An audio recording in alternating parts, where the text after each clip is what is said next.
Next आते हैं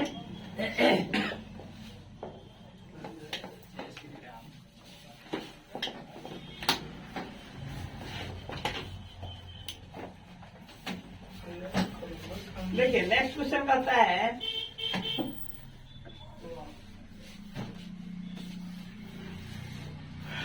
कहता है 11 परिणामों का औसत 50 है।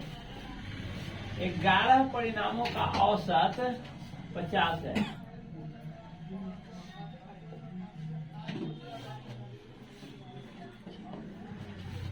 जिनमें से प्रथम 6 परिणामों का औसत 49 है।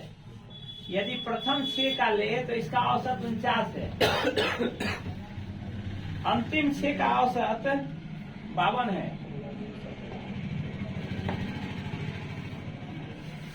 तो छठा परिणाम कितना है?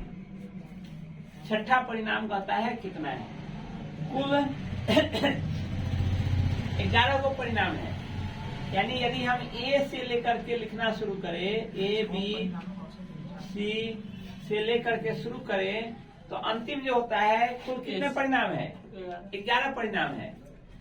11 क्या हो जाएगा? 11वां क्या होगा? एस बोल रहा है इसमें, के। ठीक है, ए से लेकर के की राशि को हम जोड़ते हैं। A plus B plus C plus D plus E plus F plus G H I J K, इतनी राशियों को जोड़ते हैं तो इसका औसत कितना आता है? 50 आता है। तो इन औसत तो 50 है, तो इनका योग कितना होगा? 11 परिणामों का औसत 50 है। तो 11 परिणामों का योग बराबर क्या होगा? 50 गुने 11। अभी जो फॉर्मूला बताया उसी की सहायता से औसत बराबर सभी राशियों का योग बट्टे क्या होता है? Number of total quantity. तो टोटल योग बराबर क्या हो जाता है? ये दोनों गुना हो जाता है, क्रॉस मल्टीप्लाई हो जाता है। तो वही चीज है, ये आपका परिणाम है और ये आपका औसत है, ये दोनों गुना होकर के कुल का योग बन जाएगा। तो इन सारी राशियों का योग, कुल योग बराबर कितना होगा?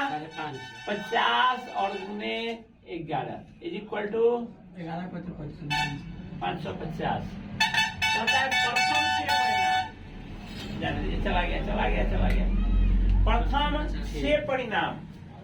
6 परिणाम यानी ए से लेकर के छठे तक। कौन? ई से लेकर ए से लेकर के एफ तक। तो A plus B plus C plus D plus E plus F, प्रथम 6 हुआ। इसका योग कितना होगा? इसका एवरेज 49 है, तो इसका योग क्या होगा? 49 इंटू 6, ये हो गया आपका 49 इंटू 6 इज इक्वल टू कितना? कितना? 294। फिर लास्ट 6 का क्या मतलब? यहाँ बी से जोड़ दे, B plus C plus D plus D. अंतिम 6 ए से लेकर के तक में अंतिम 6 के से लास्ट करेंगे इधर, तो कहाँ से ये शुरू हो जाएगा? एफ से शुरू हो जाएगा। एफ प्लस जी प्लस एच प्लस आई प्लस जे प्लस के। अंतिम 6 में देखिए 2 2 4 2 6 आ गया। इसका योग बराबर कितना? 52 गुना 6 बराबर 312। अब देखिए हमसे कहता है कि इनमें छठवीं संख्या क्या है? छठवीं मतलब कौन? या छठवीं तो यही है। इसका वैल्यू आपको कहता है कितना है? तो अब आप एक काम करेंगे, यदि इस दोनों को हम आपस में जोड़ें तो क्या निकलेगा? इस दोनों को आपस में जोड़ेंगे तो निकलेगा A plus B plus C plus D इस ढंग से प्लस के, बस ये निकलेगा। नहीं, इसमें एक समझो, बात में बनाओ, इसमें एक चीज अंतर यह हो जाएगा, एफ देखिए 2 बार, बाद बाकी तो एक बार ही है, सब एक बार ही आएगा, लेकिन एफ क्या आएगा? 2 बार आएगा। यानी यहाँ प्लस 2f, अब बाद बाकी सब वैसे ही एक बार ही होगा। ठीक है, इस दोनों को जोड़ लीजिए यहाँ, इज इक्वल टू, इस दोनों का जोड़ कितना होगा? 6 और 4, 406 होगा। 606 होगा। 3 2 5 6 606 हो गया। अब ऊपर वाले का योग तो आपको पता है, ए से लेके के तक की संख्या को यदि हम घटावे, A plus B plus C plus F plus K is equal to कितना है? 550। यदि इसमें से इसको हम माइनस करेंगे,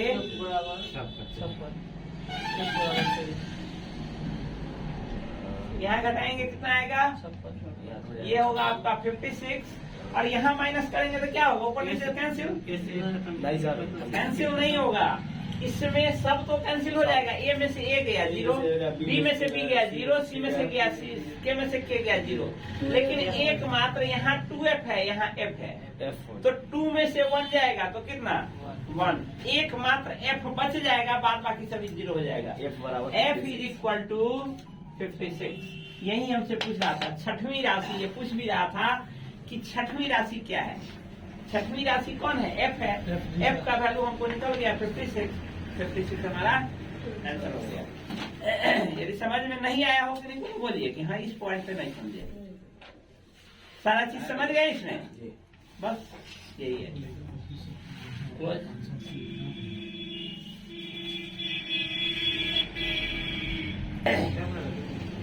नेक्स्ट है, किसी वर्ष में एक परिवार के 3 माह, अगले 4 माह तथा अंतिम 5 माह के औसत खर्च क्रमशः इतना इतना इतना है। प्रथम 3 माह कौन होता है? जनवरी से लेकर मार्च तक। औसत खर्च कर रहा है यह। उसके बाद कहता है अगला 4 माह, यानी कहाँ से? मार्च छोड़कर अप्रैल से 4 माह तक का है। यहाँ तो 3 माह है, यहाँ 4 माह है। उसके बाद अंतिम 5 माह का, अप्रैल से लेकर अप्रैल मई जून जुलाई, अप्रैल से लेकर जुलाई तक। उसके बाद अगस्त से लेकर दिसंबर तक। ये क्या है? एक्सपेंडिचर है, याद रखिएगा। यहाँ पढ़ने में क्वेश्चन में बहुत लोग यही भूल कर देते हैं। क्वेश्चन पर गौर करिएगा। यहाँ एक्सपेंडिचर कहता है, लास्ट में दे देता है सेविंग, और पूछ लेगा आपसे इनकम। तो आपको पता होना चाहिए कि इनकम जो होगा खर्च और सेविंग में से ही आपका क्या होगा? खर्च होगा, एक्सपेंडिचर होगा। हम यदि 10,000 रुपया प्रति मंथ कमाते हैं तो खर्च उसी में से करेंगे। 8,000 प्रति मंथ खर्च करेंगे तो हमारा सेविंग क्या बनेगा? 2,000। उसी में से total income minus total expenditure is equal to total saving. लोग यहाँ इसको ध्यान ही नहीं रखता है। तो वो लोग क्या करता है, सीधे यहाँ एक्सपेंडिचर पूछ रहा है, वहां पर आपका सेविंग पूछेगा, लोग एक्सपेंडिचर निकाल करके आंसर देते हैं, और वो ऑप्शन में रहता है। यहाँ एक भूल हो जाती है। तो क्वेश्चन को गौर करिएगा। यहाँ कहता है प्रथम 3 माह, 4 माह और 5 माह, इसका एवरेज अलग अलग दिए हुए हैं। औसत खर्च दिया है। औसत खर्च का क्या मतलब? एवरेज है। इसका एवरेज एक्सपेंडिचर, एवरेज एक्सपेंडिचर कितना है? 8400 रुपया। यहाँ एवरेज एक्सपेंडिचर है आपका 10,800, और यहाँ एवरेज एक्सपेंडिचर है 10,608। 10,608 ये पर मंथ है, मासिक है, मंथली। यानी हर एक महीने का खर्चा उसका 8400 रुपया है। कब तक? जनवरी से लेकर मार्च तक। यहाँ अप्रैल से लेकर जुलाई तक हर एक महीने 10,800 खर्चा कर रहा है, और यह अगस्त से लेकर दिसंबर तक 10,608 खर्चा कर रहा है। अब कहता है तथा वार्षिक बचत, एनुअल सेविंग, उसका एनुअल सेविंग जो है, वार्षिक बचत 8640 रुपए है। 1 साल में। हाँ, एनुअल का मतलब ही होता है पूरे साल में इतना रुपया उसका सेविंग है। तो पूछ आपसे ये रहा है कि उसकी उस परिवार की मासिक आय कितनी है। हमसे पूछ रहा है मंथली इनकम।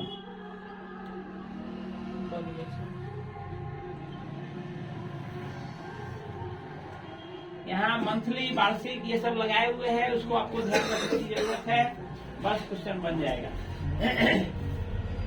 सबसे पहले इसका हमको इनकम निकालने के लिए सबसे पहले उसका कुल खर्च जानना जरूरी है। टोटल खर्च जान जाएंगे, उस खर्च में हम टोटल सेविंग जोड़ देंगे तो हमारा क्या निकल जाएगा, इनकम निकल जाएगा। अभी हम एनुअल और मंथली पर नहीं जा रहे हैं, सिंपल। सबसे पहले टोटल एक्सपेंडिचर और plus total saving is equal to क्या, टोटल इनकम। तो पहले तो इसका आप क्या कर लीजिए, ये अलग अलग अवधि में टोटल खर्च निकाल लीजिए। कुल खर्च यह 8400 रुपया प्रति मंथ है। इसका मतलब इस 3 महीने में इसका टोटल एक्सपेंडिचर कितना होगा, 8400। Total expenditure is equal to 3 into 8400 is equal to sir वो जनवरी से फरवरी तक का खर्चा है 8400। हाँ, नहीं, जनवरी से फरवरी तक का नहीं, जनवरी से मार्च तक का उसका खर्चा है एवरेज है, एवरेज यानी हर एक महीने उसको इतना इतना खर्चा होता है। 8400 रुपया जनवरी में भी, 8400 फरवरी में भी, 8400 मार्च में भी, वही ना एवरेज होता है हर महीने में 84। हर महीना। यहाँ क्या लिखा हुआ है, पर मंथ, प्रति मंथ उसका इतना खर्चा है। तो टोटल खर्च कितना हो जाएगा, 25,200 रुपया इसका हो गया टोटल खर्च इन 3 महीने में। उसी तरह से यहाँ हो जाएगा 4 गुने 10,800 बराबर कितना हो जाएगा, 432। उसी तरह से अगस्त से लेकर दिसंबर तक उसका कुल खर्च कितना हो जाएगा,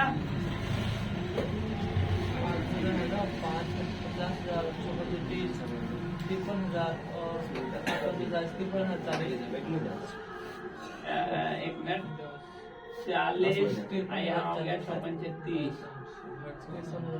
53,040। अब देखिए इसका कुल खर्च यह जनवरी से मार्च तक है, यह अप्रैल से लेकर के आपका जुलाई तक है, और यह अगस्त से लेकर दिसंबर तक है। इसका total expenditure, annual total expenditure कितना हो जाएगा, तीनों को जोड़ देंगे, और यहाँ हो गया 1, यहाँ हो गया टोटल एनुअल इनकम। ये एनुअल इनकम हो गया 1,21,440 का है। नहीं, अभी 8640। सर आप ये जोड़ना होगा ना, एक्सपेंडिचर है, इनकम नहीं है, ये एनुअल एक्सपेंडिचर है। हमको करना क्या है, इनकम निकालना है। इनकम निकालने के लिए हम फिर उसमें ये क्या करेंगे, लेकिन यहाँ ध्यान दीजिएगा, यह एनुअल इनकम, एनुअल सेविंग है। एनुअल सेविंग यदि यहाँ मंथली सेविंग दिया रहता तो इसको फिर से हम 1200 करते, लेकिन यह मंथली सेविंग नहीं है, ये एनुअल सेविंग है, वार्षिक बचत। ये एनुअल सेविंग है। तो एनुअल यह क्या है, ये एनुअल है कि मंथली है, एनुअल ही है। तो एनुअल को एनुअल से सीधा जोड़ देंगे। तो यहाँ आप क्या करिए, 8640 जोड़ दीजिए, कितना हो जाएगा, 3 ठीक है। अब यह क्या निकल पूछ रहा है आपसे, सीधे यदि एनुअल उसका ये पूछता, इतना ही हो जाता एनुअल ये क्या निकला, Annual। ये इसका था एक्सपेंडिचर, और ये क्या था उसका सेविंग। खर्च। इस दोनों को जोड़ दिए तो ये क्या निकला, एनुअल इनकम निकला। यदि सीधे एनुअल इनकम पूछता तो हो गया आंसर, लेकिन वो पूछ क्या रहा है, मंथली इनकम पूछ रहा है। तो मंथली इनकम इसमें क्या करेंगे, साल का 12 महीना होता है, इसे 12 से भाग देंगे, आपका एनुअल इनकम निकल जाएगा। इज इक्वल टू 130080 बाई 12 भाग देंगे, कितना आएगा, 12 कम 12, 1 यहाँ हो गया 100 0 10,840 यस सर, 40 12 4 0 जी सर। 12 चौका 40, 12 12 चौका 40, कितना, 4 और 0 लास्ट में 0 है। 4 0 हमको लगा 4 टाइम्स 0 पड़ा है। नहीं सर, 4 0 बोला। 4 0 एक साथ, 4 0 एक साथ। 10,840 रुपया उसका क्या हुआ, मंथली मंथली इनकम। कितना रुपया है, क्या समझ में आया, कहीं कंफ्यूजन है।